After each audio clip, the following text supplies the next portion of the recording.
Papi itu sebelumnya aku ucapkan banyak terima kasih buat semua doa Papi yang selama ini juga udah ngikutin perjalanan aku. Kadang aku memang naruhnya di instastory, jadi perjalanan semua Papi masuk rumah sakit, Papi lagi perawatan sampai masa-masa kritis dan sampai meninggal, itu memang aku minta dukungan sebenarnya dari semuanya, minta doanya. Memang sebenarnya masuk rumah sakitnya itu dari udah 11 hari sih, 11 hari terakhir. Papi itu udah sakit tuh sebenarnya dari tahun lalu. Sakitnya tuh lebih ke ginjal sebenarnya. Jadi tuh ada prostat, ada ginjal, sebenarnya komplikasi. Dan Papi itu memang tipikal orangnya tuh yang sebenarnya nggak percaya sama obat lah, nggak percaya sama obat. Udah gitu dia juga nggak mau ke dokter, susah untuk diajak ke dokter periksa. Jadi karena memang masa mudanya tuh aktif banget dan dia juga selalu sehat gitu, dan apa ya, kayak nggak pernah, jarang sakit sebenarnya Papi itu. Cuman memang karena sekalinya dia sakit, dia nggak ngerasa itu bahwa harus diperiksa, jadi dibiarin aja gitu. Paling dikasih obat sedikit, yang obat ringan-ringan hilang, terus nggak pernah mau check up. Sebenarnya itu sih, itu sebenarnya yang disayangkan. Cuman emang karena Papi itu juga suka makan kan, makan makanan nih, kalau Mami juga ngajak kuliner, yuk kita ke ada makanan apa enak. Jadi semangat tuh, emang bahagianya Mami Papi itu tuh memang kuliner sebenarnya. Tapi kan namanya udah sakit kan pasti ada pakem-pakem yang nggak boleh makan ini, nggak boleh makan itu, tapi tetap aja dilanggar. Buat dia ya udah, yang penting happy aja gitu. Jadi emang hidupnya tuh nggak ada beban ya, dia tuh kalau pokoknya dia mau dia jalanin. Kalau dia memang ngerasa sampai di titik dia udah ngerasa dia sakit, baru tuh eling gitu loh. Kita yang anak-anak itu kan pada bawel, apalagi aku kan, tapi jangan makan sembarangan, jangan ini, udah dikasih warning lah. Ntar takut, Papi inget nggak, takut kan kalau nanti sampai Papi nggak bisa makan enak lagi gitu. Jadi akhirnya sama dia tuh jadi dianggap ya udah, selagi gue makan enak ya udah nikmatin aja. Nah sampai akhirnya cuci darah nih, ginjalnya udah kena cuci darah, udah sehari seminggu 2 kali ya, seminggu 2 kali. Pada saat itu juga sebenarnya kan pada saat dia cuci darah itu ada masa-masa atau ada hari-hari yang dia makan, dia habis kayak makan nih semua, terus habis cuci darah enak makan, udah ngajak kuliner. Jadi sebenarnya pada saat masa pemulihan atau masa pengobatan itu kan harusnya udah tahu, udah cuci darah kan harusnya makannya jaga kan. Ini Mami ngajaknya ke sini, terus kita kayak nggak bisa ya udah dikit aja. Jadi awal tuh nggak mau dibilangin, tapi udah lama-lama, udah mungkin sakitnya udah ngerasa berat gitu, baru mau ngedengerin. Nah akhirnya ya 2 minggu sebelum meninggal sempet udah mulai kayak sesek ya, napasnya sesek, udah mulai ngap-ngapan. Sebenarnya tuh yang kita ada memori yang paling berkesan banget tuh tahun lalu sih sebenarnya, itu Maret ya, 2024. Tapi kan emang jarang ya ngajak kita jalan-jalan pergi ke luar negeri sebenarnya. Lalu itu memang dia selalu istilah kasarnya, udahlah anak-anak aja yang ngajak gitu. Jadi ya kalau aku sering kan ngajak, kita udah alhamdulillah udah ngajiin Papi Mami. Udah kalau misalnya mau pergi ke luar negeri, aku pasti yang ngajak Mami pergi, yuk kita nyobain kesini. Nah terakhir itu tumben banget Mami bilang, Mami pengen lihat sakura gitu. Akhirnya tumben banget dia malah yang yang semangat, Mami mau lihat sakura, ayo deh, kita udah feeling sih sebenarnya. Jadi kok tumben ya Papi mau ngajak kita ke luar negeri gitu, dan mau ngikutin apa kata Mami gitu. Mami mau lihat sakura, ayo Mi kita lihat sakura. Itu udah dalam kondisi sakit, udah mulai sakitnya udah mulai dia lumayan berat, tapi nggak berat gitu. Tapi dikuat-kuatin demi menyenangkan si Mami gitu. Udah kita kira-kira sekitar 12 hari tuh pergi ke Jepang. Wah di situ kayak lepas gitu, saya kayak nikmatin banget masa-masa kita bersama, udah gitu happy kita. Dan sampai dia tahu dia sakit pun dia tahan, kayak ada kan udara dingin banget tuh, dia naik, Mami mau pakai baju samurai, pakai baju dia udah kimono mau pakai baju ini begitu, ikutin ayo, meskipun udah jalan terpapah-papah tuh. Caca bentar tapi istirahat. Kenapa Pi? Sakit. Dia tapi aman. Jadi dia berusaha untuk nggak mau ngeliatin bahwa dia sakit, tapi tunggu, tapi napasnya capek. Oh iya. Udah semenjak kita pergi, tapi kita udah feeling aku tuh kayak, kok ini hal yang, karena kan kita udah seumur hidup tinggal sama Mami, Papi tahu sifat Papi gimana, dan akhirnya dia mau mengiyakan apa yang Mami mau. Ya udah, ini kok kayaknya ada feeling gimana gitu kan, tapi nggak mau dipikirin gitu. Ya udah akhirnya semenjak pulang ya udah mulai awal tahun udah mulai tuh kondisinya mulai ngedrop.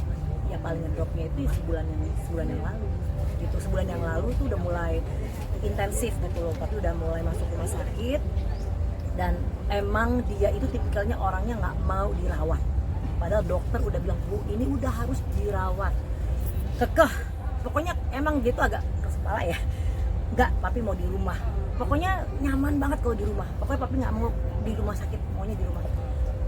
Sampai di titik terakhir papi bilang, dokter bilang, Pak, Bapak udah nggak bisa pulang. Dimarahin sama dokternya, Bapak udah nggak bisa pulang, Bapak harus masuk rumah sakit dan harus dirawat. Nurut akhirnya, karena Bapak udah nggak bisa ditoleran lah, ini udah harus diobatin Pak. Bapak kalau kayak gini terus ngeyel terus nanti makin parah loh. Oh gitu ya dok, ya akhirnya nurut. Nah dari situlah udah mulai kondisinya berangsur-angsur melemah.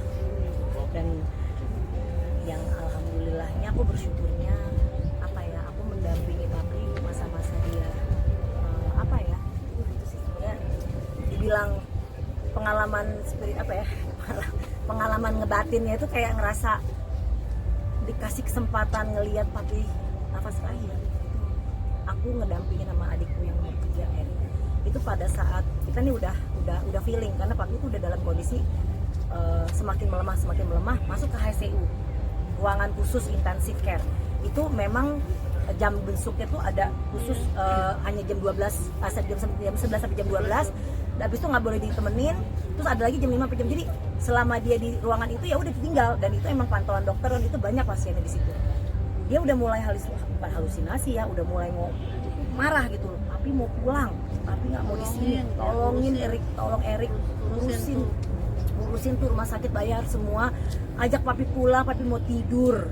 Itu terus yang diomongin sama si papi ke adikku yang nomor 3, karena megang mami, mami jangan tinggalin papi. itu, aduh. Papi sendirian. Aduh itu sih parah sih. Udah, mami nggak bakal ninggalin papi. Ya itu yang beratnya ke mami. Jadi mami itu benar-benar soulmate-nya papi, kan udah 51 tahun bersama ya.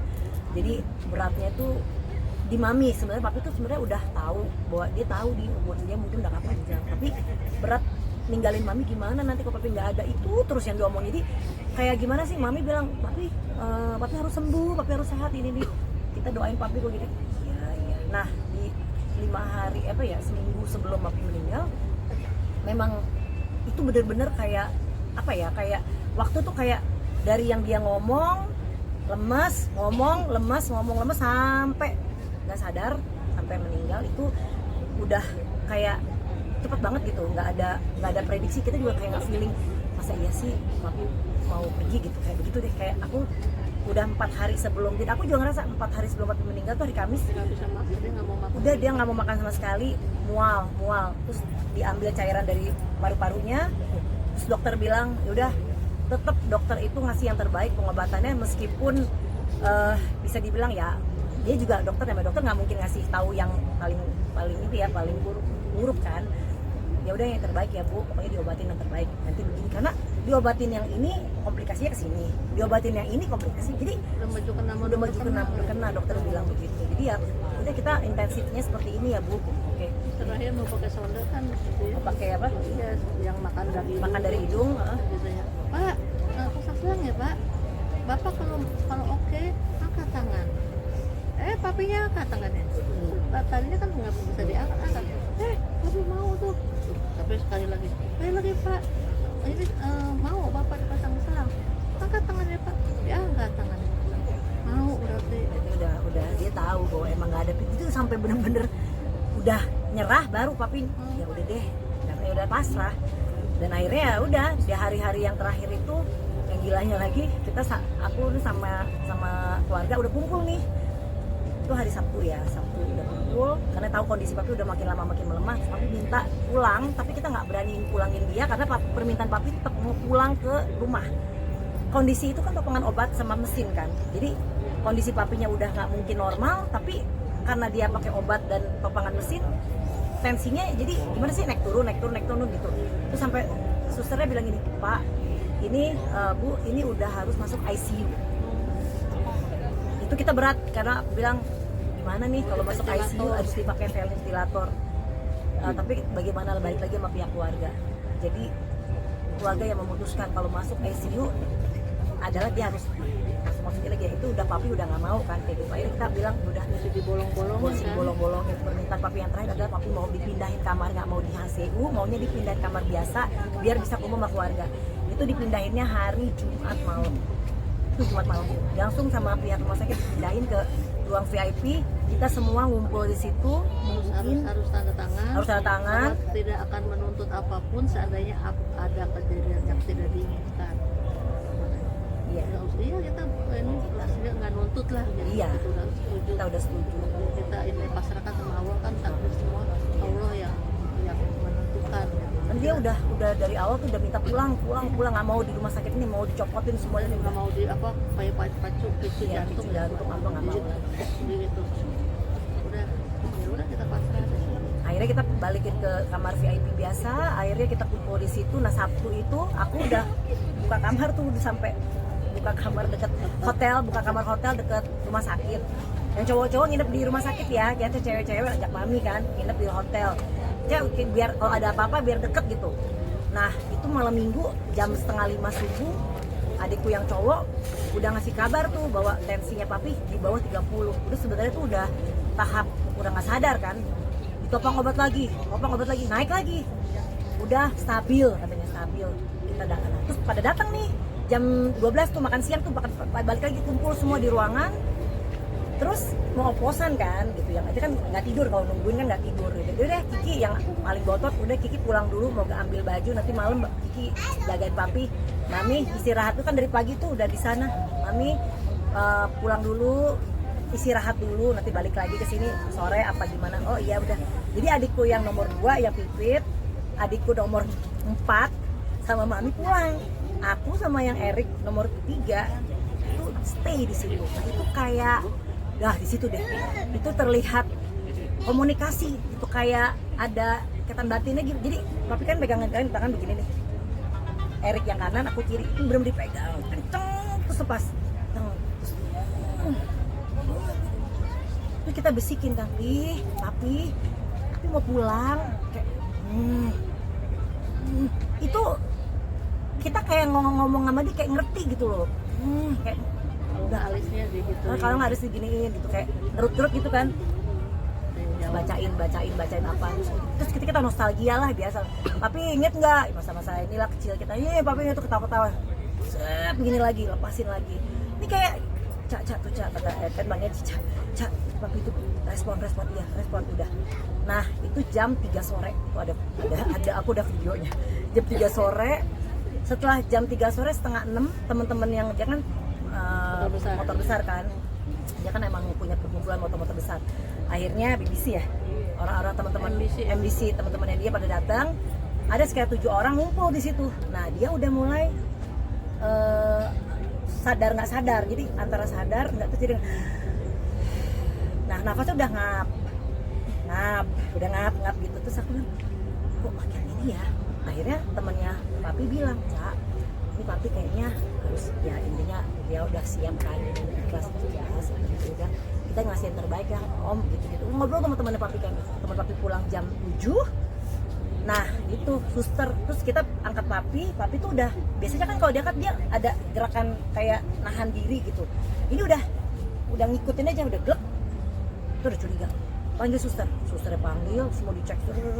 Susternya bilang itu jam 7. Bu, maaf, tensi bapak melemah, keluarga diharapkan kumpul. Diharapkan kumpul, mohon dibantu. Jadi sus maksudnya gimana?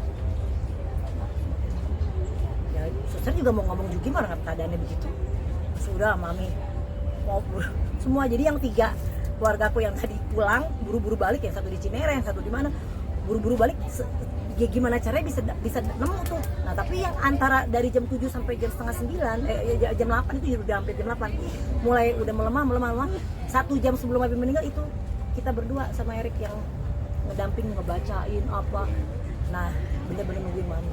Jadi detik-detik meninggalnya itu jam 8:30 ya, 8:33 ya kan. Itu mami dateng itu sebelum mami datang dia udah keluar air mata tuh, dia kayak mau pamitan. Itu sih gila sih. Aku bilang, papi berarti tahu ya, papi tahu gitu dia mau pergi, mau pamit. Maksudnya dia meskipun cuman pingsan, tapi kan itu udah sekali kan kalau orang udah deket aja kan, jadi kayak nafasnya udah sekali lama tuh, sekali lagi.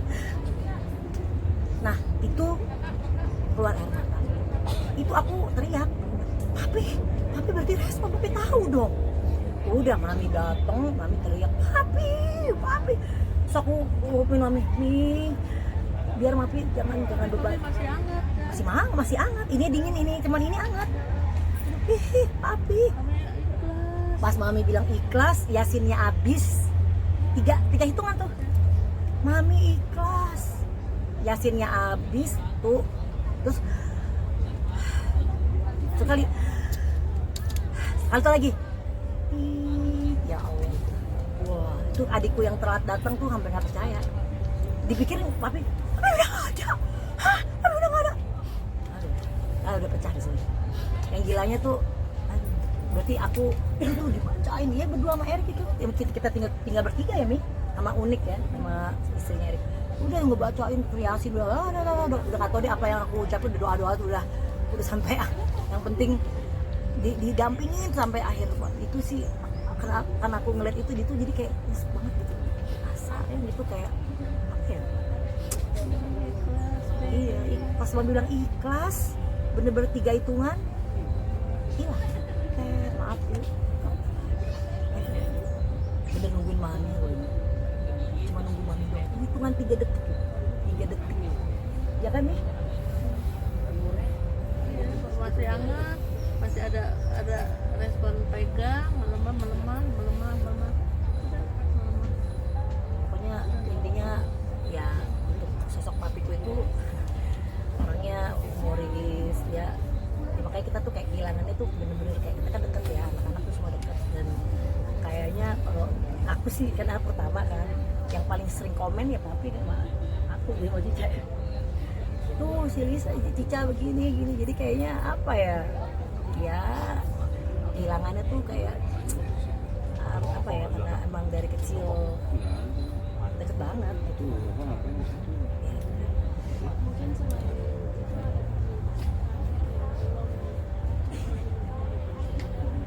Kayaknya enggak, cuman sama Erik kayak jaga mami. Ya itu cuman sama kan anak cowok pertama kan Erik tuh yang dampingin mami.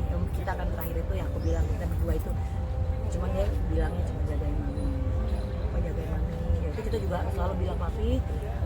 Aku nggak tahu itu pada saat masa-masa kritis itu kan mungkin dia juga berat mau ninggalin, tapi kok dia nggak, maminya belum rela gitu, jadi ada kayak masih ada tekanan gimana sih, nggak mau lepas gitu loh. Jadi sebenarnya dia udah mau pergi, tapi gimana sih masih ada ganjalan gitu loh, karena maminya masih nggak ikhlas gitu.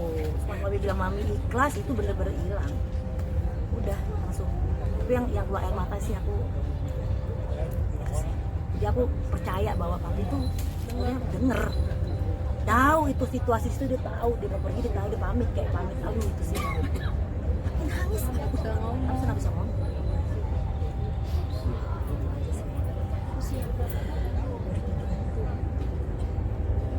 Beda setahun. Mungkin Beda setahun.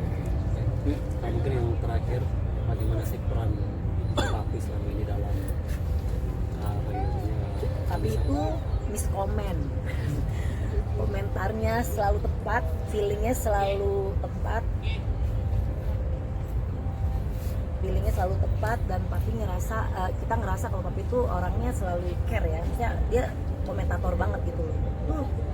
Si Cica apa ya, dari baju, penampilan, suka warna apa, itu selalu paling sering komen penampilan. Terus apa ya bangga ya, pasti bangga lah. Karena kan selama ini kan aku berkarir sampai umur segini masih berkarir ya, alhamdulillah ya, buat papi mamiku ya, maksudnya membanggakan orang tua. Udah gitu juga dia juga bisa menikmati apa yang kita hasilkan selama ini, kan dia udah ngedidik kita, udah ngehidupin kita lah selama aku 50 tahun kan. Jadi kebanggaan papi sampai detik ini alhamdulillah tercapai gitu. Dan aku Papi juga kalau mau pergi, papi bagus nggak? dan selalu dia suka sama topi, selalu kalau aku pergi keluar minta topi, nggak minta yang lain, topi atau tuh topi dia udah berapa banyak segala macam. Sekarang kan pakai topi. Aku lebih bagus satu. Mbak, yang itu tuh yang tadi yang ini. Jadi dia komentator banget gitu. Dan biasanya komentar dia tuh selalu ya emang bagus. Kalau pakai baju ini ya aku casting iklan, aku mau apa pasti lolos. Karena dia yang jangan cakep itu pakai gitu. Ini pe, iya. Terus aku casting lolos. Pilihan apa? Ya itu blessing orang tua. Ya gitu-gitu. Karena ada lagi yang komenin Kak, tadi kan sempat tapi dari rumah sampai di sini tadi kita lihat tangisan sedih yang mendalam. Apa sih tadi paling nggak ingat mungkin dari Banyak lah mas, kalau dibilang inget tuh, wah aku aja sampai nggak bisa buka handphoneku udah kayak memoriku sama papi banyak sekali. Dan itu yang bikin aku kadang percaya nggak percaya sih. Sampai tadi aja aku masih kayak apa ya, ngeblank gitu kan. Tapi udah nggak ada nih. Saya masih ngerasa dia ada dan kayak aku nggak pernah punya pengalaman ditinggal sama orang tua, apalagi sama orang dekat ya. Maksudnya ini tim inti, maksudnya keluarga inti itu masih utuh semua. Ini pertama kali ini pengalaman yang apalagi orang tua deket gitu loh. Maksudnya kita keluarga tuh harmonis, lengket, deket, gimana sih? Jadi batin kita tuh saling nyatu gitu. Jadi itu yang bikin kita berat sebenarnya. Dan banyak memorinya banyak banget yang lucu, yang kesel, yang lucu ada ya. Kalau dia ngeyel ya kita kesel. Ih, makan begitu ya Allah, masih dimakan begitu nanti begini ngeyel banget lah. Nikmatin hidup, ngapain sih? Papi paling seneng kalau kita tim 18. Tim 18 itu namanya tim 18. Oh, tim 18. Mami berdua sama papi dapat anak 4, jadi 6. Masing-masing dapat anak 2. Nah itu Iya. tercapai. Gitu. Jadi anak mami sama papi 4, setiap anak punya, jadi cucunya kan 2 dari setiap anak. Jadi tim 18 bilang gitu.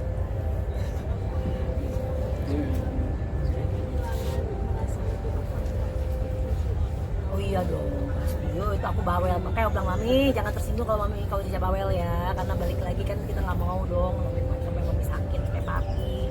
Aku sampai udah terakhir tuh ke rumah tuh pas papi di rumah sakit, aku deep banget ngobrol sedalam sama mami kan bahwa ini apa ya ini kita kan nggak bisa menghindar dari ya kenikmatan duniawi emang makanan.